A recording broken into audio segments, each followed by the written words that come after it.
sir. Our topic is the lesson 7, which is all about Rizal's life, his exile, trial, and death. So, exile is a means of kanang if one person is being out on his or her country or local area, it's because of he somewhat like kanang bugat nga kanang accusation nga naa sa iya, or somewhat like kanang na siya nabuhat nga sala which is against sa policy, especially on that era. It's because di ba kanang grabe ang mga policy ato sa mga Spaniards when in terms of the Indios or sa kanang mga Filipino citizen. So in this lesson, ang objectives ani nga lesson is kanang the students or we should be able to analyze the factors that led to Rizal's execution. So unsa ang kanang mga factors nga nganong na-execute si Rizal. And then the second one is analyze the effects of Rizal's execution on Spanish colonial rule and the Philippine Revolution. It's because we all know that Rizal had the greatest contribution for our country, especially sa iyang mga heroism nga mga contribution sa ato ang country on that particular period of time, which is the Spanish colonization. So kanang arrival in Manila. So si Rizal ni arrive siya sa Manila on June 26, 1892, and then welcome siya ni Apolinario Mabini, Andres Bonifacio, Ambrosio Salvador, Pedro Serrano Lactao, Diodato Arellano, and other patriots who altogether founded La Liga Filipina, or also known as the Filipino League. So kanang sa upon welcoming Rizal sa in Manila, they discussed the plan for La Liga Filipina, which was held in the house of Calle Elaya. And then that time, Rizal was able to talk to Governor General Dispuhol on July 1892, saying or expressing his gratitude for lifting the order of exile for his sisters. It's because on that time kanang tong nabalaan na sa mga Spanish or sa mga Spaniards ang kumbaga ang plan ni Rizal kay di ba nabantayan to sila nga kanang katong gi-accuse ba siya nga siya ang founder sa katong gibuild nila nga KKK ni Andres Bonifacio, di ba na-accuse siya nga siya ang founder. So upon knowing that kanang revolutionary group, si Rizal ang ilahang gitarget nga founder, and then kanang upon hearing that ang iyang mga kapamilya is gipang dakop, so nagpasalamat si Rizal kang Governor General Dispohol because iyahang kumbaga gipalakaw or layas on that particular area ang iyahang mga sisters. So as Rizal was exiled in Dapitan by Governor General Dispuhol, so na-exile siya sa Dapitan, he continued his medicine research and continued his talent in sculpture, painting, sketching, and poetry writing. So he put up a school for boys and introduced projects for the community. So kadiha nga sa Dapitan, naghimo siya og eskwelahan para sa mga lalaki nga mga estudyante, and then nag-introduce siya og projects para sa ilahang community. So, on September 21, 1892, Rizal together with Canicero and another Spaniard, moto nga time nga nakadaog sila og lottery ticket amounting 6,200 pesos. So, kato nga kwarta nga ilahang nadagan is gipalit ni Rizal og yuta sa Talisay. So, wherein iyahang naghimo pud siya og balay, a house, a clinic, and a school within the area. So, naghimo siya og clinic, balay, and then school within the area of Talisay where the land is being located, that he was able to vote by the money that he had won in the lottery ticket amounting 6,200 pesos. So, Rizal as a biologist and botanist. So, Rizal collected a variety of local fauna and had them shipped over in jars filled with alcohol to the renowned German scholar Adolf Lumiere. So gipaship niya ang mga fauna nga, which is naka-preserve siya sa jar with alcohol because it's one way of preserving somewhat like kanang mga animals nga imuhang i-preserve is through jar filled with alcohol. So ang nagpa-ship sa iyahan na is ang German scholar nga si Adolf B. Meyer. So Rizal took in 6 local boys whom he described as poor and intelligent and built a school for them. So nang kuan siya og 6 local boys, i-describe niya as poor and intelligent, and then naghimo siya school para sa ilaha. So Josephine Bracken watched over the students and made sure they did their homework when Rizal was away. So at that time si Josephine Bracken was there because in the later part mahibala na nato nganong na si Josephine Bracken sa dapitan. It's because we also know that Josephine Bracken was the wife of Jose Rizal. So in the later part of our discussion, mahibalaan na to kung anong na si Josephine Bracken dara. So at that time, si Josephine Bracken is tabang siya og watch over sa mga students nga maghimo gid sa ilahang homework when Rizal was not around. So ang school nga gibuilt ni Rizal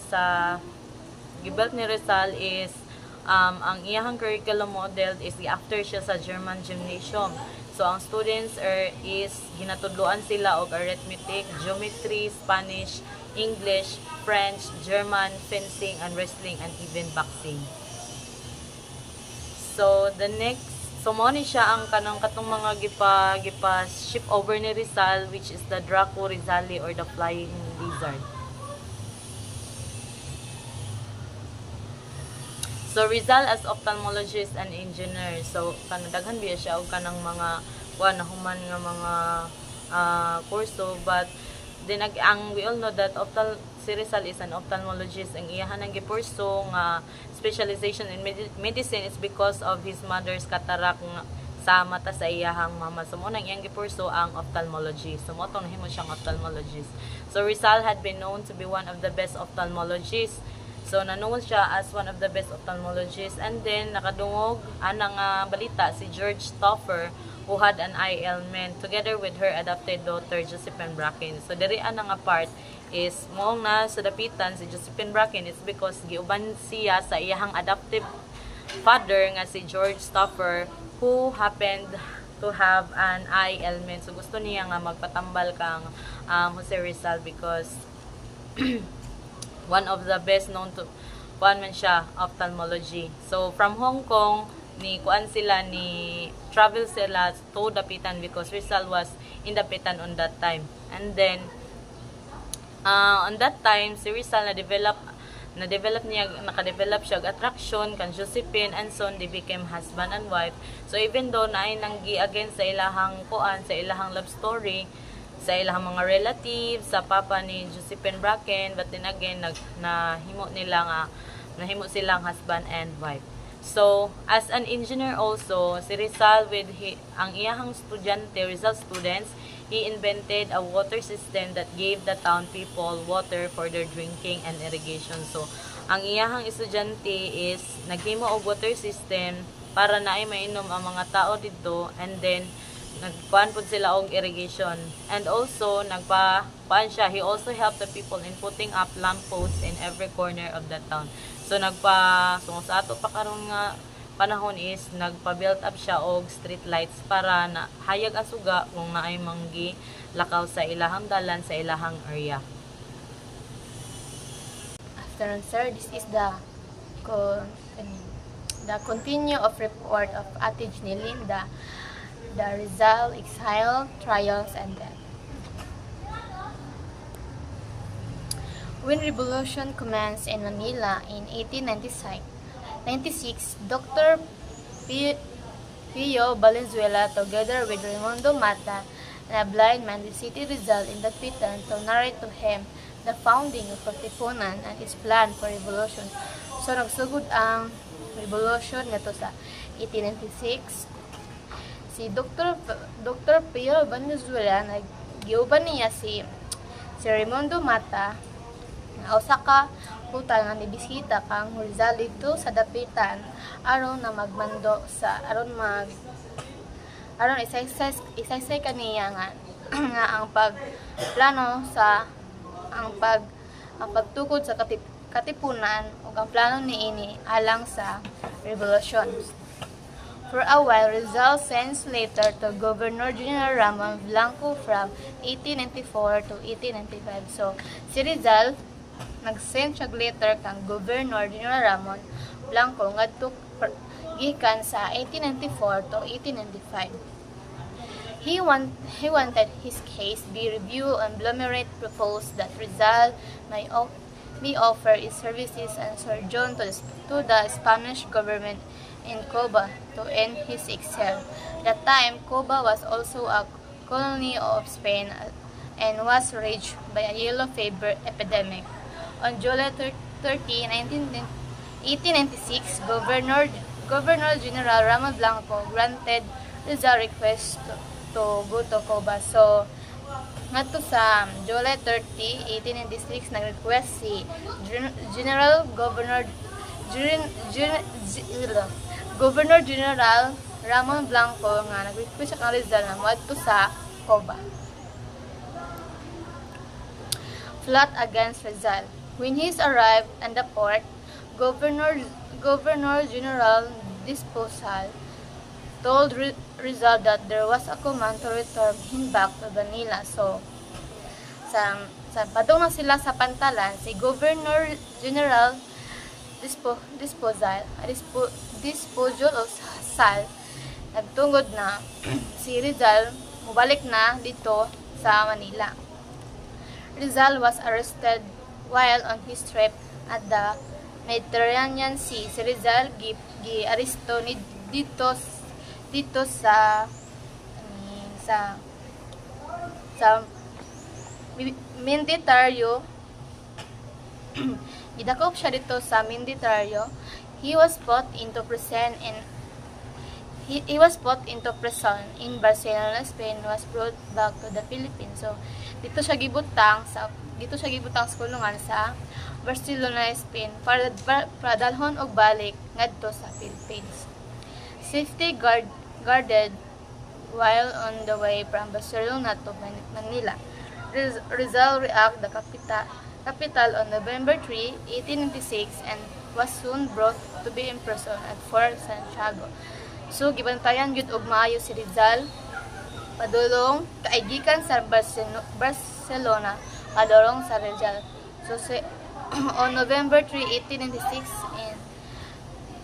in capital, nag-reach si Rizal na soon dathon jud siya sa Fort Santiago. Trials and death of Rizal. The primary investigation began and 5 days investigation conduct. So, ang investigasyon nagsugod gikan sa 5 kaadlaw. Nagsugod sa 5 kaadlaw nga investigasyon. He was blamed for being the leader of the revolution by increasing the people ideas about rebellion and making illegal organizations. So, kanin sa Rizal, i-blame din siya o gibasol siya nga napagkayong leader sa revolution pinagi sa pagdungog sa gihimong ideya sa katahon naghimo og illegal organization. As expected, Rizal was not given the chance to interrogate his witnesses. So, wala expect si Rizal nga di siya tagaan og chance na ma-interrogate sa iyang witnesses. He was only allowed to choose his lawyer from a list of young Spanish officers who would not into law. He chose Loet Travel de Andrade, who was the bodyguard of Rizal when he first came home. So, di-allow si Rizal na mamili sa iyang lawyer nga kanang wala dayon hibalan sa law or kanang wala siya bata. Kung wala kanang di batas o who were not into law. Nang wala gid nang wala kabalo sa kanang sa kang batas. So, iyang gipili si Luis Tabil de Andrade, who was the bodyguard Rizal when his first home. Iyang gipili si Luis Rabina, iyang pinakaunang bodyguard when we came home. There is two kind of evidence presented to him during the investigation, the documentary and testimonial. There were 15 documents against Rizal and 10 witnesses for testimonial. All effort made by late Tabil the other to defend Rizal on his innocent, but as obvious as it may have seen, Rizal still found guilty. So, sa Rizal, ikuang jud siya na guilty jud siya. 12 points prove Rizal is innocent. Rizal was again rebellion as testified by Pio Valenzuela. Si Rizal, batok sa rebellion gimatod ni Pio Valenzuela. Number 2, no letter consisting of revolutionary element was addressed to the Capitolian was written. Walay sulat na gikaluban sa revolusyon elemento gitumong ngadto sa katipunan. Without his consent, the Capitolian used his name as one of the password. So, ang kanidang ngalan ni Rizal gigamit daw sa katipunan usa ka password. For if he was guilty, he could have left the country in exile. He would not have built a home and would not have bought a parcel of land to put a hospital in the Pitan. Kung guilty daw si Rizal, mahimuon ta nang mubuya siya sa nasod, dili unta siya magtukod og balay og dili mo palit og mga parsila or yuta mo mabutngan sa mga hospital sa dapitan. 5. The revolutionist called has consulted him if he was the leader. Mahimong kusa siya naghimong revolution kung siya ang leader. He did not deny that he wrote by the law of the Liga Filipina, but to make things clear, it is a different organization from Katipunan, the farmers being a civic association and the latter being a revolutionary society. Agad niya gidinay na siya daw ang nagsulat sa law of the Liga Filipina. 7. After the first meeting on the Liga, the association vanished because of his exile in the Pitan, and it did not last long. 8. He had no idea that the Liga was reorganized 9 months after. So, wala siya idea na gi-organize daw, gi-reorganize daw ang Liga Pilipina in 9 months after. If the Liga has revolutionary purpose, then Katipunan should not have been founded. So, ang Liga daw is na nagkuhan daw siya og revolutionary purpose. So, ang Katipunan daw is wala jud daw, dili jud daw pwede. Dili jud daw founded or should not have been founded. 11. 10. If the Spanish authorities found his letter offending, it was because in 1890 his family has been persecuted. 11. He lived a good life in the Pitan. The political military commander and missionary priest in the province called Atis to it. So, ang iyahadang kinabuhi sa Dapitan is maayo. 12. The witnesses said that if the speech delivered of the Triel on Hong Kong's house had expired the revolution, he should be given a chance to confront this person. If he was in the revolution, the Katipunan should not have sent an unfamiliar emissary to him in Tapitan, for this his friend knew that they never prevented violence. Kani si Pio Valenzuela, he was a Filipino physician and revolutionary leader. At the age of 23, he joined the Society of Katipunan, a movement which sought the independence of the Philippines from Spanish rule and started the Filipino Revolution. Kani po si Raimundo Mata, ang kauban ni Pio Valenzuela, nang nagbibisita nila si Rizal is a night blend bookworm and a revolutionary in the Philippines war against Spain in 1896. Kani si Luis Tabilde Andrade was the first lieutenant of artillery and the younger brother of Lieutenant Jose Tabilde Andrade, who has been Jose Rizal bodyguards and friend. Tabil was chosen by Rizal to be his lawyer. So kani man si Luis Tabilde is mamugining lawyer ni Rizal.